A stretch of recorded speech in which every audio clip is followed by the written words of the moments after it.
Hello बच्चों, आइए इस प्रश्न को पढ़ते हैं। बोला रहा है यदि हम किसी आवेशित संधारित्र की प्लेटों से आने वाले तारों को हाथ में पकड़ लें तो हमें बिजली का झटका लगता है। बोला रहा है कि 2 माइक्रोफैरड वाले संधारित्र से लगने वाला झटका 0.02 माइक्रोफैरड वाले संधारित्र के इसके झटके से कहीं अधिक तीव्र होता है, चाहे दोनों संधारित्र एक ही विभवांतर पर आवेशित हों। ऐसा क्यों है? आइए इस प्रश्न की मुख्य अवधारणा की चर्चा करें। मुख्य अवधारणा, मान लीजिए कि हमारे पास में एक चालक है, उसको हमने आवेशित कर रखा है। मान लीजिए कोई एक चालक है, इसको हमने आवेशित कर दिया, मान लीजिए धन आवेशित किया। इसको स्थिति 1 बोल देते हैं। स्थिति 2 भी यहां पे बना लेते हैं। चालक है लेकिन अब वो ऋण आवेशित है। ठीक है, अब हम क्या करते हैं, दोनों स्थितियों में इन चालकों को धरती से जोड़ देते हैं। इस तरीके से धरती से हम क्या करते हैं, उसको जोड़ देते हैं, यहां पे भी और यहां पे भी। इस तरीके से देखिए, धरती का जो विभव है वो दरअसल शून्य माना जाता है, क्योंकि उसका विभव बदलता ही नहीं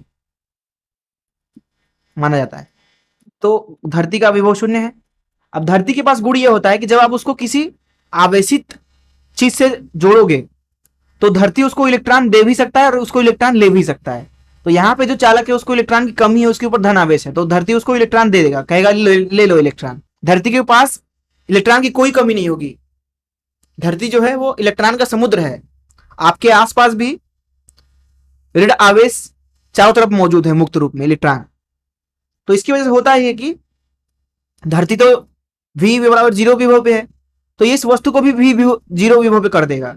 अर्थात जोड़ते ही यहाँ पे धारा प्रवाहित होगा इधर, इस तरीके से वैद्युत धारा आई, मान लीजिए किसी क्षण पर, और धीरे धीरे धीरे धीरे ये पूरा आवेश धीरे धीरे गायब होता जाएगा, गायब होता जाएगा, गायब होता जाएगा, गायब होता जाएगा, और अंतिम ये धारा भी गायब हो जाएगा। उसी तरीके से अब इस दूसरी स्थिति को देखिए, जब आप यहाँ कुंजी को बंद करेंगे इस तरीके से, तो धरती शून्य विभव पे है, तो इसको भी शून्य विभव पे लाने की कोशिश करेगा। इसलिए इसके सारे इलेक्ट्रॉन को क्या कर लेगा, चुरा लेगा। तो सारे इलेक्ट्रॉन जो है वो प्रवाहित होकर के धरती के अंदर चले जाएंगे इस तरीके से। तब भी धरती का विभव वही रहेगा, क्योंकि धरती के ऊपर, धरती के पास इलेक्ट्रॉन का समुद्र है। समुद्र में से 1 गिलास पानी निकाल लीजिए, चाहे 1 गिलास पानी डाल दीजिए, कोई फर्क नहीं पड़ेगा। जब ये इलेक्ट्रॉन इधर आएंगे तो इस गोले के ऊपर जो ऋण आवेश है वो धीरे धीरे गायब होता जाएगा, गायब होता जाएगा, गायब होता जाएगा, गायब होता जाएगा, गायब होता जाएगा। और विद्युत धारा इधर की दिशा में प्रवाहित हो रहा था, आई धारा, तो वो भी गायब हो जाएगा अंतिम अवस्था में। अब क्या हो कि हम जमीन पे खड़े हों और इसको छू दें, तो मान लीजिए ये धरती है जहां का विभव शून्य है, और मान लीजिए आप हैं इस तरीके से। जब हम इसको छूते हैं इस तरीके से, तो हमारा एक पैर तो धरती पे है शून्य विभव पे, दूसरा इसके ऊपर जाएगा, इसके ऊपर। हमारा जो शरीर होता है वो दरअसल लगभग चालक की तरह व्यवहार करता है। इसकी वजह से हमारे शरीर से इलेक्ट्रॉन जो है प्रवाहित होकर के आपके हाथ से होता हुआ इस चालक के अंदर जाएगा, और आपके शरीर से, आपके हाथों से धारा प्रवाहित होगी जमीन के अंदर, मान लीजिए आई। इस धारा की वजह से आपको क्या लगेगा, झटका लगेगा, और आप चिल्लाओगे। इसी तरीके से यहां पे तार के जगह पे, यहां पे जमीन पे आप खड़े हैं, चलिए मैं खड़ा हूं, और मैं क्या करता हूं, इसको छू देता हूं इस तरीके से। तो क्योंकि हम सभी का जो शरीर है वो एक चालक की तरह व्यवहार करता है, तो यहां पे जो सारा इलेक्ट्रॉन है मेरे शरीर से होता हुआ जमीन के अंदर जाएगा इस तरीके से, क्योंकि धरती इसको भी अपने विभव के बराबर करना चाहेगा, शून्य विभव पे। शून्य विभव तभी होगा जब वो उदासीन हो जाए। और इलेक्ट्रॉन जिस तरीके से प्रवाहित हो रहा है, तो इसका मतलब धारा इस तरीके से प्रवाहित होगा मेरे ही शरीर से, इस तरीके से धारा। इसकी वजह से यहां मुझे भी झटका लगेगा। अब देखिए, इसके ऊपर अगर आवेश क्यू है, यहां पे भी मान लीजिए आवेश क्यू है, तो ये आवेश जितना ज्यादा होगा, ये धारा जो है वो भी उतना ही ज्यादा होगा। यहां पे भी आवेश ज्यादा तो धारा ज्यादा। ऐसा क्यों है? क्योंकि अगर आवेश ज्यादा है तो जो गोला है, मान लीजिए यहाँ पे उसका विभव v है, विभव का परिमाण मान लीजिए v है, यहाँ पे जो विभव का परिमाण है वो भी मान लीजिए v है, तो v बराबर क्या होता है, आई आर। जितना ज्यादा आवेश उतना ही ज्यादा विभव, उतना ही ज्यादा धारा, और उतना ही बड़ा झटका आपको लगेगा। तो इस मुख्य धारा, चलिए प्रश्न को हल करते हैं। प्रश्न में हमसे बोला जा रहा है कि 2 संधारित्र हैं, 2 माइक्रोफैरड और 0.02 माइक्रोफैरड। तो ये पहला है संधारित्र इस तरीके से, और एक और दूसरा है इस तरीके से।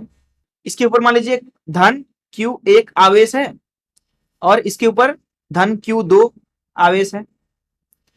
इसका जो धारिता है प्रश्न में दिया गया है 2 माइक्रोफेरेड और इसका 0.02 माइक्रोफेरेड।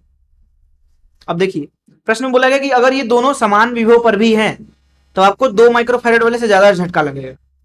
मान लीजिए दोनों की तरफ हमने क्या लगाया है, विभवांतर V, यहाँ पे भी विभवांतर V है और यहाँ पे भी विभवांतर V है। तो सूत्र लिखेंगे हम संधारित्र के लिए, किसी भी संधारित्र के लिए, आवेश बराबर उसकी धारिता गुणे V, V मतलब विभवांतर प्लेटों के बीच। तो यहाँ पे लिखेंगे हम Q1 का मान हो जाएगा 2V तथा यहाँ Q2 का मान हो जाएगा 0.02 V। अगर आप ध्यान से देखें तो यहाँ पे Q1 बहुत ज्यादा है Q2 से 100 गुना ज्यादा, 100 गुना ज्यादा। अर्थात अगर आप इनको छूते हैं तो आपके शरीर से ये पूरा आवेश प्रवाहित होगा धरती के अंदर। और जैसा कि मैंने आपको मुख्य उदाहरण बताया कि जितना ज्यादा वस्तु के ऊपर आवेश उतना ही ज्यादा धारा आपके शरीर से होकर प्रवाहित होगा धरती के अंदर, क्योंकि 2 माइक्रोफेरेड वाले की स्थिति में जो आवेश है वो 100 गुना ज्यादा है 0.02 माइक्रोफेरेड वाले की स्थिति से। इसलिए आपको 2 माइक्रोफेरेड वाले में जो झटका लगेगा वो 100 गुना ज्यादा झटका होगा 0.02 माइक्रोफेरेड वाले से, क्योंकि 100 गुना ज्यादा आवेश को प्रवाहित होना है धरती के अंदर। और इसका कारण क्या है? इसका कारण है आवेश। जितना ज्यादा संधारित्र की धारिता उतना ही ज्यादा वो आवेश रखेगा अपने ऊपर समान विभव पे। मैं आशा करता हूं कि आपको इस प्रश्न का हल जरूर समझ में आया होगा। धन्यवाद।